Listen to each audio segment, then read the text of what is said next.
नमस्कार, मैं हूं मोहन तिवारी और मध्य प्रदेश के बजट पर हमारी खास पेशकश ज्ञान को गति किसान को सौगात में आपका स्वागत है। मध्य प्रदेश का बजट पेश हो चुका है और बजट में क्या कुछ खास है हम सुबह से लगातार आपको बता रहे हैं और अब पूरे विश्लेषण का मौका है। तब हम मेहमानों के साथ इस पूरे बजट की चर्चा करेंगे, बजट में क्या प्रावधान है ये भी जानेंगे और इसका असर क्या पड़ने वाला है मध्य प्रदेश की अर्थव्यवस्था में, इसका विश्लेषण करेंगे। तो मध्य प्रदेश का बजट इस बार ज्ञान का बजट है और इसीलिए ज्ञानी बजट इसे कहा जा रहा है।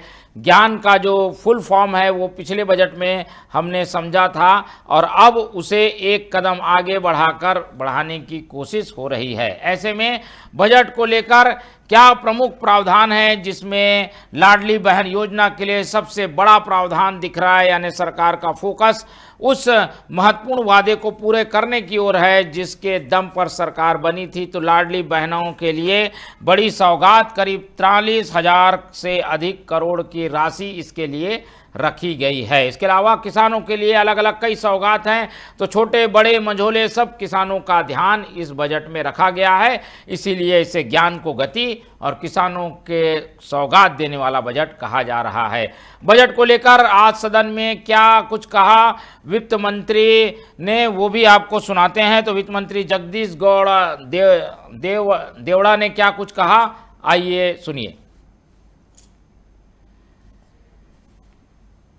युवाओं के रोजगार तथा श्रम कल्याण से संबंधित योजनाओं के विगत वर्षों के दायित्वों के लिए रुपये 3,500 करोड़ का व्यय संभावित है। महोदय, मुझे यह अवगत कराते हुए गौरवानुभूति हो रही है कि हमारी सरकार ने नवाचारों की श्रृंखला में इस वर्ष एक और कड़ी रोलिंग बजट के रूप में जोड़ी है, जो एक गतिशील वित्तीय नियोजन की प्रक्रिया है। इसके आधार पर वित्तीय वर्ष 2026-27 के बजट प्रस्ताव के साथ वित्तीय वर्ष 2027-28 एवं 2028-29 के संभावित प्रस्तावों की एक झलक सदन को अवगत कराने का नवाचार किया गया है। भावांतर योजना के अंतर्गत सोयाबीन के लिए 6,44,000 किसानों को रुपये 1,292 करोड़ का भुगतान किया गया है। भावांतर योजना के सुपरिणामों से प्रभावित होकर अन्य प्रदेशों द्वारा भी योजना में रुचि दिखाई गई है। महोदय, हमने विगत बजट भाषण में मुख्यमंत्री कृषक उन्नति योजना प्रारंभ करने की घोषणा की थी। इसके अंतर्गत किसानों को पारिस्थितिकीय संतुलन हेतु सहायक फसलें लेने पर राज्य सरकार द्वारा विशेष प्रोत्साहन राशि देने का प्रावधान है। समाज के कमजोर वर्गों के लिए संचालित विभिन्न पेंशन योजनाओं के अंतर्गत वर्तमान में 54 लाख से अधिक नागरिकों को लाभान्वित किया जा रहा है। इसके अतिरिक्त राष्ट्रीय परिवार सहायता योजना, दिव्यांगों को आर्थिक सहायता, मुख्यमंत्री कन्या विवाह एवं निकाह योजना, माता पिता भरण पोषण योजना, अटल वयो अभ्युदय योजना आदि में आवश्यक धनराशि की व्यवस्था भी सुनिश्चित की गई है। इन सामाजिक सुरक्षा योजनाओं के लिए रुपये 2,857 करोड़ का प्रावधान प्रस्तावित है। तो गति वाले इस बजट में जो खास बातें हैं उससे साफ समझ में आता है कि विजन को प्रस्तुत करता हुआ ये बजट पेश हुआ है। प्रधानमंत्री नरेंद्र मोदी के सपने को पूरा करने वाला ये बजट हो सकता है, क्योंकि विजन 2047 की झलक भी बजट में दिखाई देती है। दीर्घकालीन योजनाएं और त्वरित लाभ लोगों को मिले, इन सब बातों का बजट में विशेष तौर पर ध्यान रखा गया है। ऐसे में बजट पेश होने के बाद मुख्यमंत्री डॉक्टर मोहन यादव ने क्या प्रतिक्रिया दी बजट को लेकर, वो भी सुनाते हैं आपको।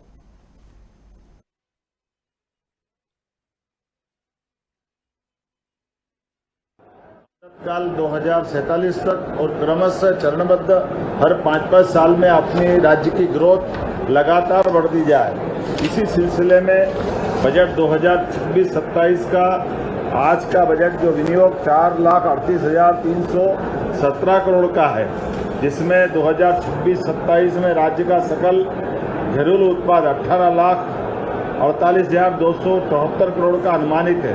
2025-26 में पुनरीक्षित अनुमान जो इसकी वृद्धि है ये 10.69% की वृद्धि है। इसमें प्रति व्यक्ति आय 2024-25 की तुलना में 25-26 में 9% की ग्रोथ हुई है। हमारे राज्य के अंदर गरीबी से लड़ने का, युवाओं को हौसला दिलाने का और इसी आधार पर समृद्धि का मार्ग धारण करने का संकल्प हमारा है। अर्थात सर्वस्पर्शी, समावेशी विकास, सुशासन, पर्यावरण, पर्यटन और सांस्कृतिक पुनरुत्थान पर हमने इस बजट को फोकस किया है।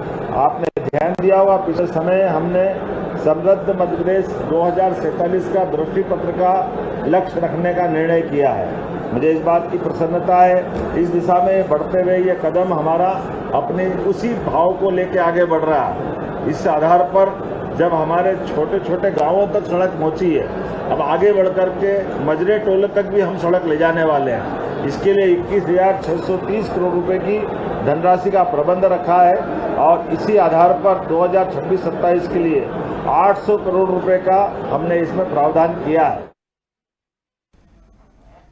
तो प्रावधानों की लंबी चौड़ी श्रृंखला है और कोशिश यही है कि सभी सेक्टर पे बराबर ध्यान दिया जाए, लेकिन सरकार का फोकस कुल मिलाकर ये कि विजन ऐसा एक तैयार हो जिससे आने वाली पीढ़ियां बेहतर अर्थव्यवस्था प्राप्त कर सकें। और इसी बात को ध्यान रखते हुए डॉक्टर मोहन यादव के मार्गदर्शन में ये बजट बनकर तैयार हुआ है, जिसमें महिलाओं के लिए विशेष प्रावधान, किसानों के लिए सौगात और व्यापार की समृद्धि हो, इसके लिए निवेश के दरवाजे खोलने वाला ये बजट बनाया गया है। तो लगातार प्रयास कि मध्य प्रदेश में निवेश बढ़े, अर्थव्यवस्था बेहतर हो, समृद्धि आए, इन सब बातों को ध्यान में रखते हुए आज वित्त मंत्री जगदीश देवड़ा ने ये बजट पेश किया।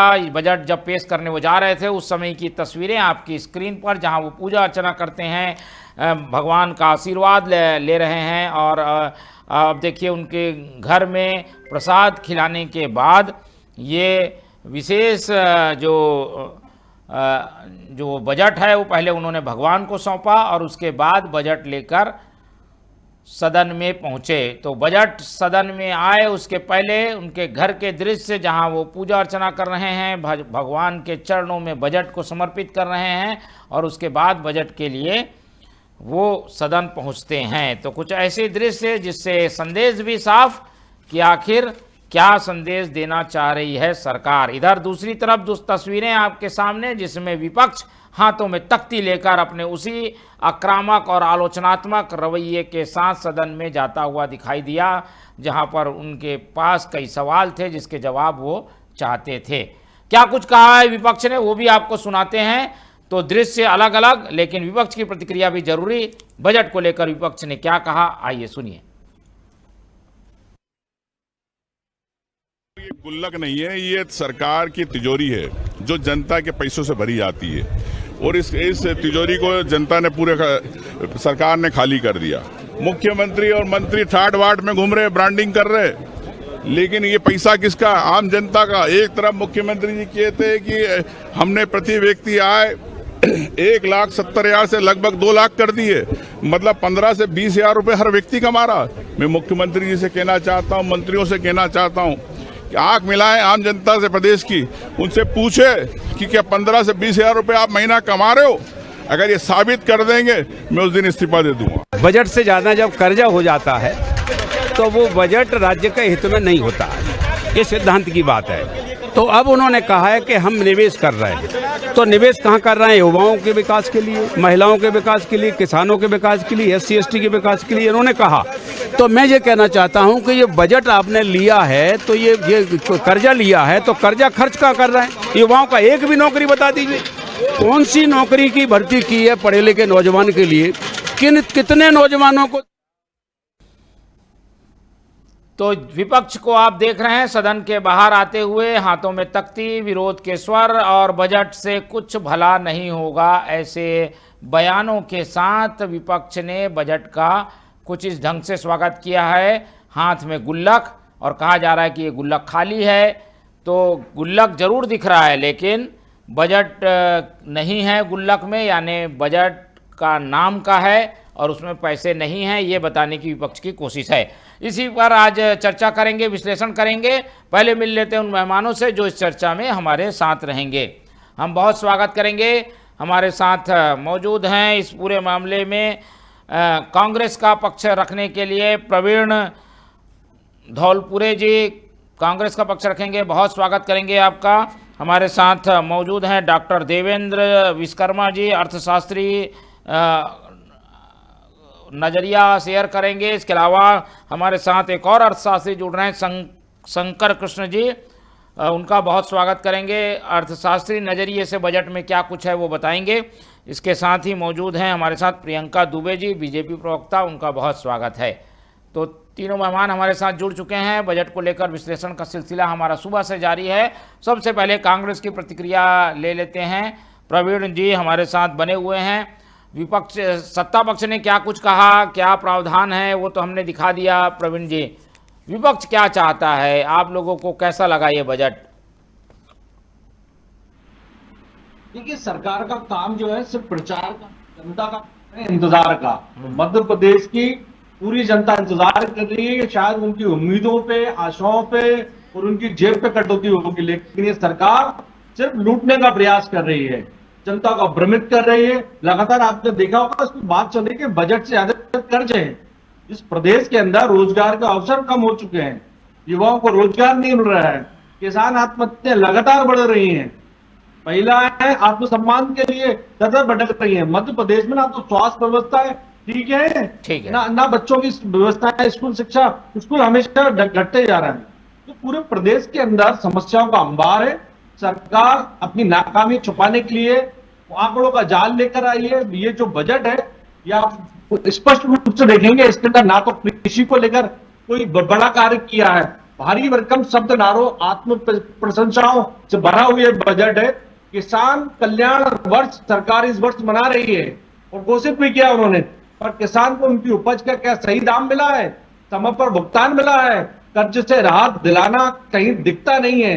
सरकार की बड़ी बड़ी घोषणाएं हैं, चाहे वो सोलर पंप की मैं आपसे बात करूं, भंडारण की करूं, क्षमताओं की करूं, किसान आज भी बिजली समस्या से जूझ रहा है। आज बीज की कमी तो आप देख ही चुके हैं मध्य प्रदेश में क्या हालात है।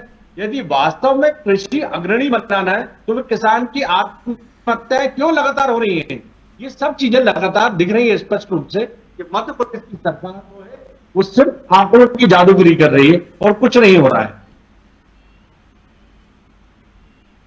आप मुझे सुन पा रहे हैं?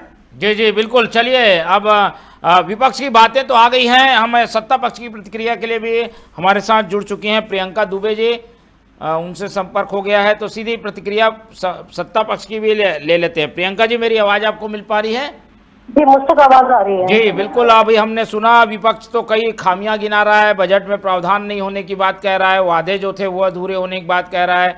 बजट में विजन ये दिया है मुख्यमंत्री ने कि ये ज्ञानी बजट है। कैसे ज्ञानी बजट है, क्या इससे जनता का फायदा होगा?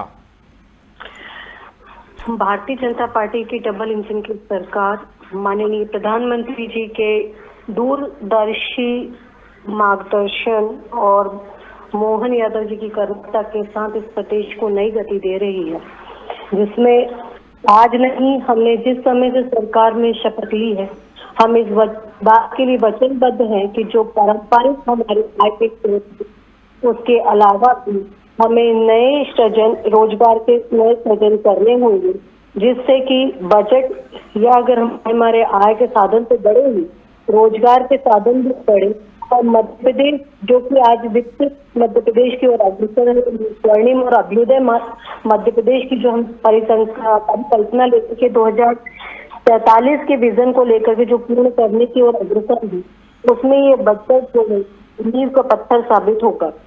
जैसा कि ज्ञान के तौर पे हमने कहा कि गरीब कल्याण की योजनाएं हैं, चाहे युवा शक्ति के स्टार्टअप्स को प्रमोट करने की बात हो, या अन्नदाता को तीसरी फसल के साथ में लाभान्वित करने की बात हो, या फिर महिलाओं के आधी आबादी के पूरे अधिकार की बात हो, या मध्य प्रदेश में इंफ्रास्ट्रक्चर का डेवलपमेंट हो, या फिर इंडस्ट्रियल ग्रोथ के साथ में मध्य प्रदेश को आगे ले जा करके विश्व पटल तक से पहचान दिलाने की, इन सभी महत्वाकांक्षाओं को पूर्ण करने वाला ये बजट है। निश्चित है कि हम लोग जिन पारंपरिक साधनों के साथ अभी तक मध्य प्रदेश में आगे बढ़ रहे थे, इंफ्रास्ट्रक्चर को डेवलप करके जिस तरीके से हमने पलायन को रोका है, जिससे से बजट स्टार्टअप्स को ग्रोथ देते हुए युवाओं के लिए ये रोजगार सृजन करने वाला बनाएगा, और जो अभी तक धरातल पर मृत्यु दर 29% है वो और भी गति से आगे बढ़ेगी। ठीक है, चलिए, तो सरकार का विजन मुख्यमंत्री जी ने भी बताया और कुछ उन्हीं बातों को आगे लेकर विस्तार से जानकारी दी प्रियंका दुबे जी ने। आप हमारे साथ बने रहिए। हमारे साथ अर्थशास्त्री नज़रिए को शेयर करने के लिए मौजूद हैं अर्थशास्त्री शंकर कृष्णन जी, उनसे सीधे बातचीत करते हैं। विपक्ष, मैं आऊँगा प्रवीण जी, मौका पूरा मिलेगा। तो विपक्ष का कहना अलग है, सत्ता पक्ष तो कह रहा है कि काफ़ी अच्छा बजट है, ज्ञानी बजट बताया जा रहा है, सौगातें किसानों को दी है, दिख रहा है। ओवरऑल बजट को अगर हम अर्थशास्त्री नज़रिए से तौलें तो ये बजट को कैसा माना जाएगा, क्या कितने अंक दिए जाएंगे शंकर कृष्णन जी? तो सबसे पहले मैं एक चीज बताना चाहता हूँ, ये बजट जो है आमतौर पे ये बना हुआ है किसान, युवा और स्टार्टअप, एमएसएमई सबको ध्यान में लेके बना हुआ है। और इसमें से खर्चे में भी, क्योंकि क्या है इसमें इनकम के पार्ट में आप देखेंगे। जी जी जी बोलिए।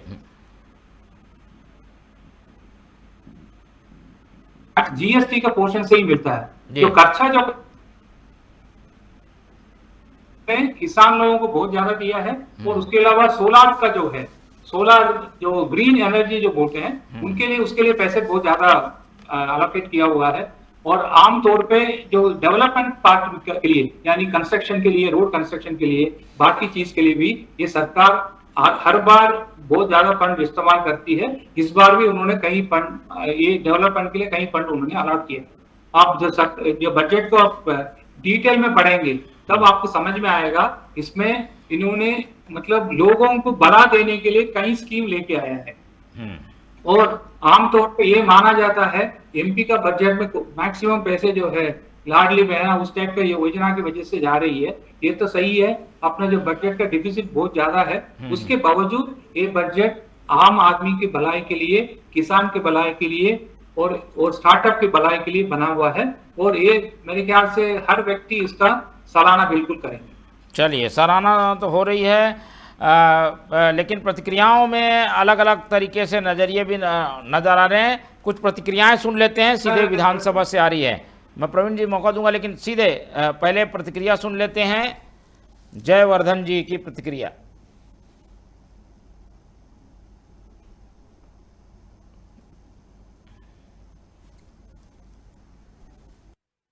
तो लगातार कर्ज बढ़ते जा रहा है और उसके साथ कर्ज की पूर्ति करने के लिए जो ब्याज सरकार को देना पड़ रहा है, उससे कहीं ना कहीं जो खर्च सरकार कर सकती है पूंजीगत व्यय पे, वो कम हो रहा है। इसके साथ साथ मेरे पास ये जानकारी भी है कि 16 वित्त आयोग के द्वारा केंद्र सरकार ने लगभग जो मध्य प्रदेश का हिस्सा है वो 7.85% से घटाकर 7.35% कर दिया है।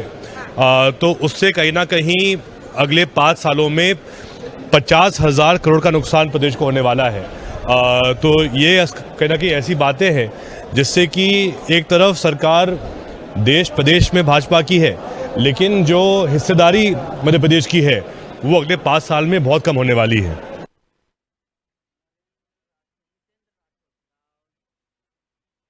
लगातार प्रतिक्रियाओं का दौर जारी है। विधानसभा में अलग अलग पार्टी के नेता विधायक बजट को लेकर अपनी प्रतिक्रियाएं दे रही हैं। कुछ और प्रतिक्रिया सुनते हैं। अभिलाष पांडे जी की प्रतिक्रिया क्या कुछ है बजट को लेकर, आइए आपको सुनाते हैं।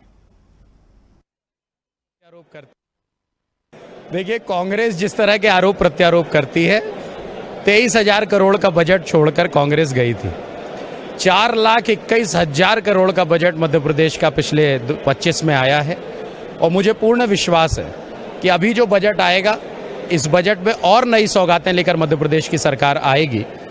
ज्ञान जो आदरणीय प्रधानमंत्री जी का सपना है, जिस तरह से गरीब, युवा, नारी शक्ति और अन्नदाता, इन चारों स्तंभों को आगामी समय में विकास की ओर अग्रसर करना और सर्वांगीण विकास मध्य प्रदेश का करना, ये बजट के अंदर की खासियत है।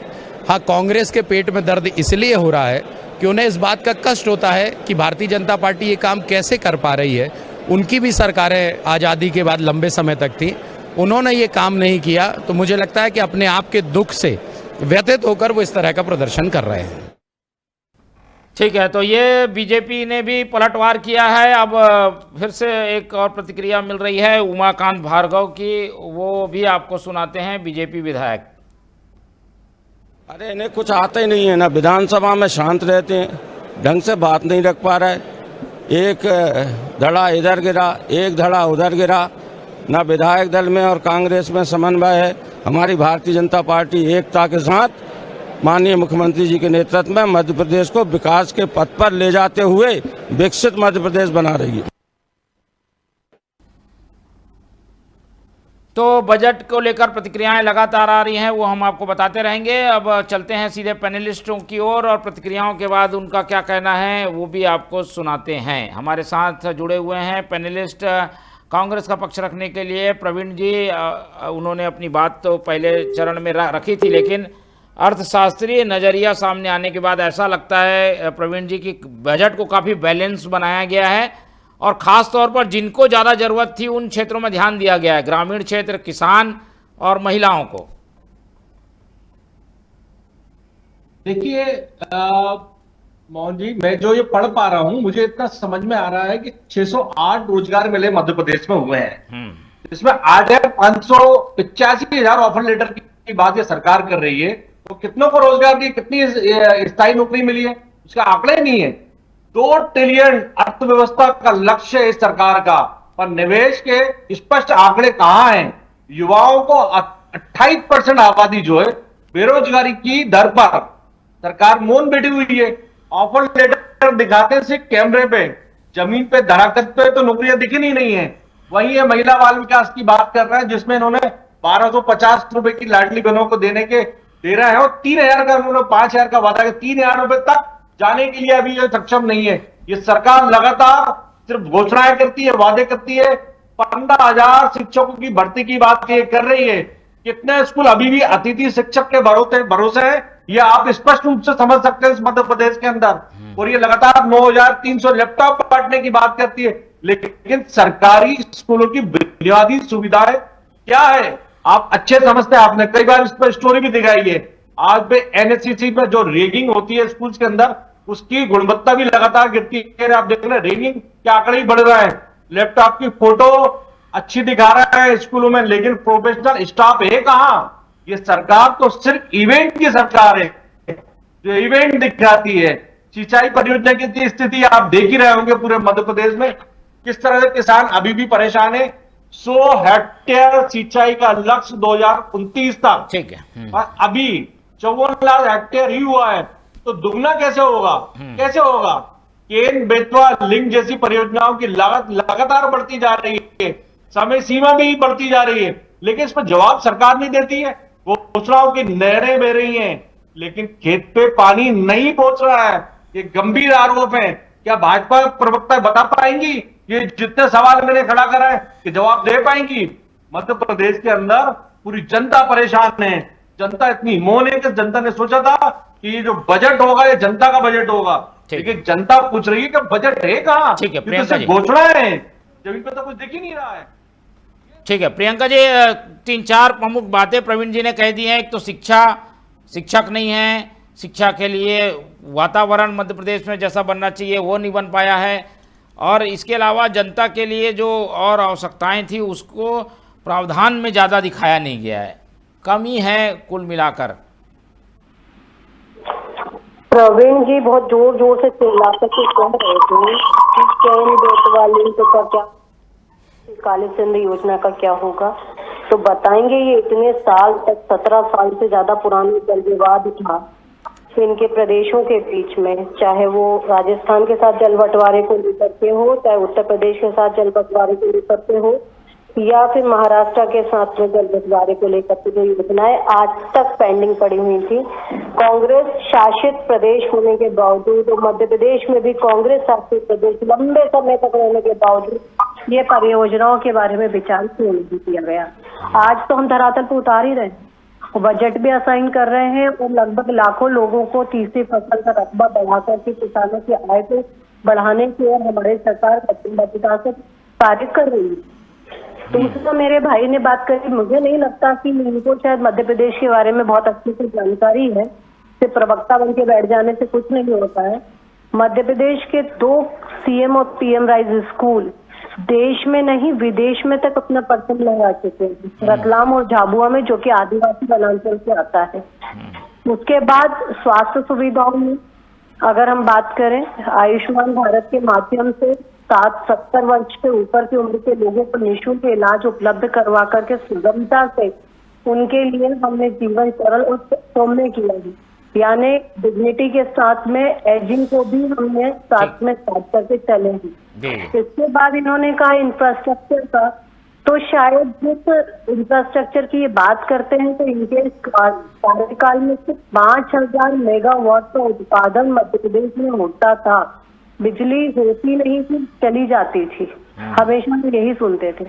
आज हम 19,111 मेगावाट का सर्कुलेशन विदाउट एनी डिस्टर्बेंस के हम लोग अपने प्रदेश में कर पाते हैं, साथ में वैकल्पिक साधनों के। चलिए, कुछ तो हुआ है और वो चीजें जो है वो जनता की कसौटी में। एक टिप्पणी आखिरी ले लेते हैं शंकर कृष्णन जी की। शंकर जी, दोनों पक्ष जो कह रहे हैं उसको अलग अर्थशास्त्रीय रूप से हम देखें तो कहाँ पर ज़्यादा फोकस, कहाँ पर कम फोकस और ध्यान देने की कहाँ पर ज़्यादा ज़रूरत। हम कोशिश कर रहे हैं संपर्क करने की, लेकिन समय की भी बाध्यता है, एक छोटा सा ब्रेक लेने की ज़रूरत है। लेकिन इस आधे घंटे हमारी साथ चर्चा में जुड़े प्रवीण जी, उनका बहुत धन्यवाद। प्रियंका दुबे जी ने समय दिया, उनका धन्यवाद। और शंकर कृष्णन जी हमारे साथ बने रहे, उनका बहुत बहुत धन्यवाद। तो ज्ञान को गति देने वाले, किसान को सौगात देने वाले बजट की शुरुआत हो गई है। बजट के प्रावधान लोगों के सामने हैं, इससे कितना किसको फायदा होगा इसको आकलन के रूप में अलग अलग समय में हम आपके सामने लाते रहेंगे। फिलहाल